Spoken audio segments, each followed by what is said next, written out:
I'm Janice Fiamengo of the University of Ottawa. My message is for mothers of sons who are starting or returning to university classes this month. My question: is your son safe on campus? Do you know what kind of sexual assault policy is in place at his school? Specifically, do you know what procedures have been adopted for dealing with a complaint of rape or sexual harassment against your son? Do these procedures include due process and the presumption of innocence? And does it matter to you? For feminist mothers in particular, I would ask, are you happy with the idea that your son could be found guilty of rape and expelled from his school according to the feminist doctrine that a woman's word is sufficient, that women never lie about rape?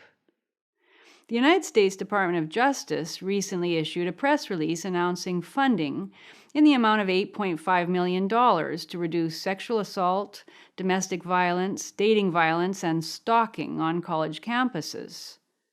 Here's part of what the press release states.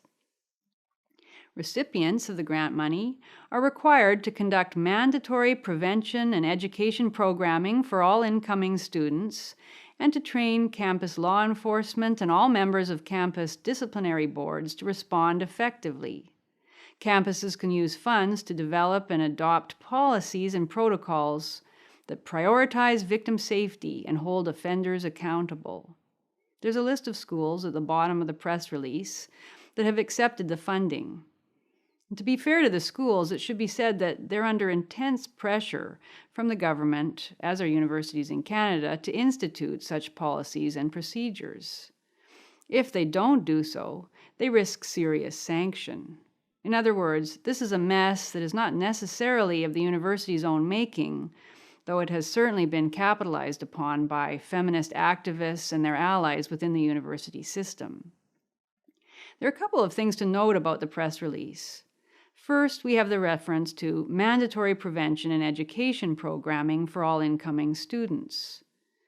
We've seen what that looks like already at prestigious universities such as Columbia U, which has a mandatory sexual respect and community citizenship initiative, not only for incoming students, but for all undergrad and graduate students.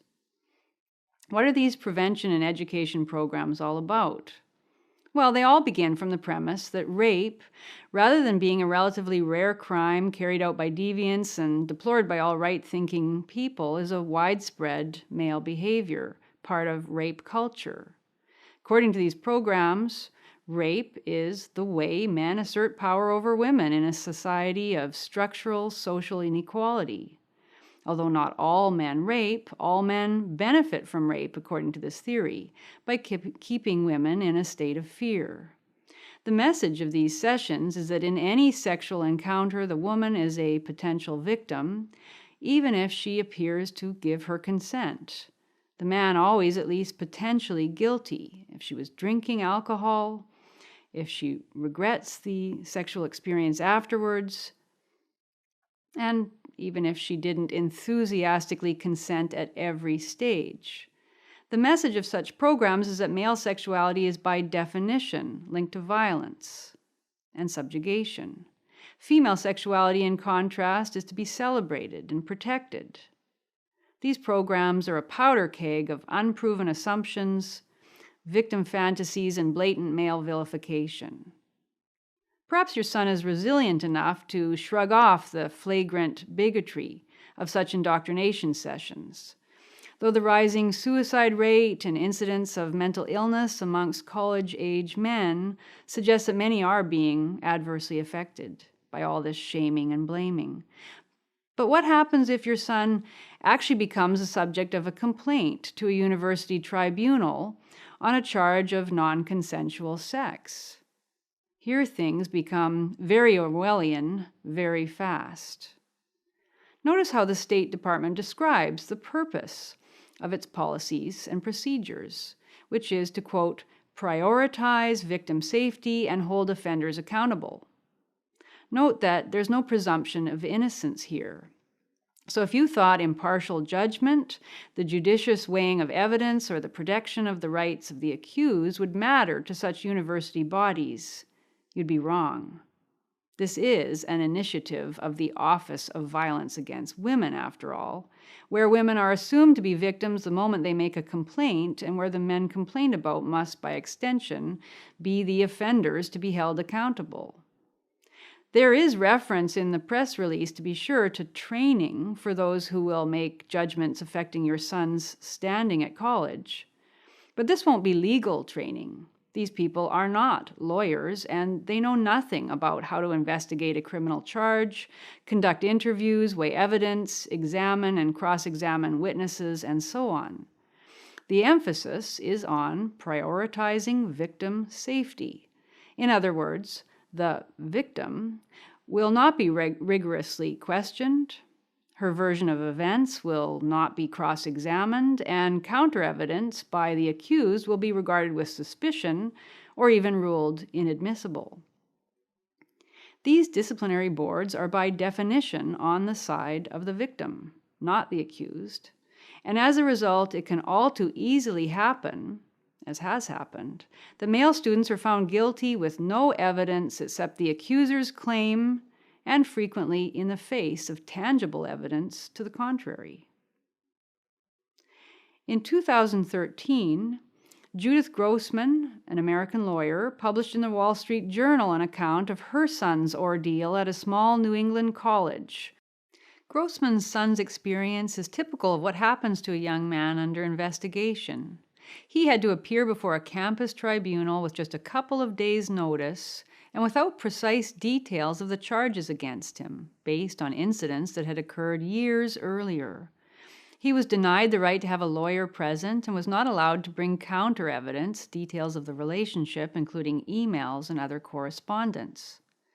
He was not allowed to confront his accuser or the witnesses against him who were friends of the accuser, who corroborated her story.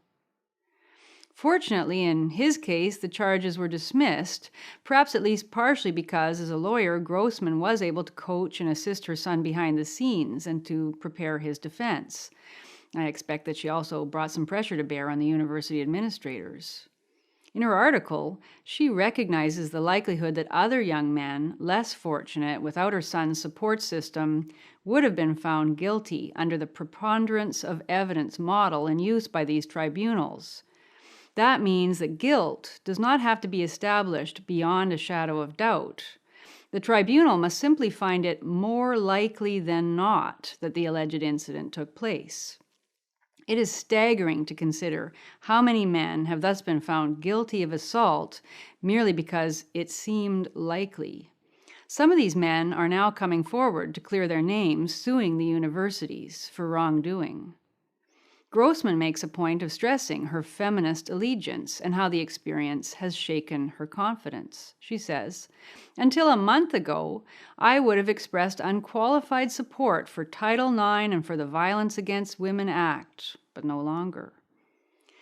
Well, frankly, I don't know where Grossman has been living for the last few years, but never mind. It's too bad that it took a charge against her own son to wake her up, a charge that might have resulted in his life being ruined because of her misplaced confidence in the feminist movement. But at least she's had the good sense to understand why the new sexual misconduct policies are so egregious, not only for her son, but for other young men equally or more vulnerable to a false charge.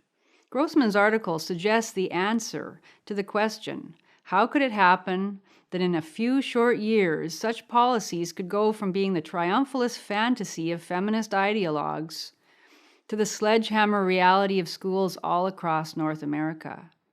It happened because a lot of feminist moms supported Title IX and its various equality provisions, never thinking about how, in a culture of man-blaming, they could be so shockingly abused.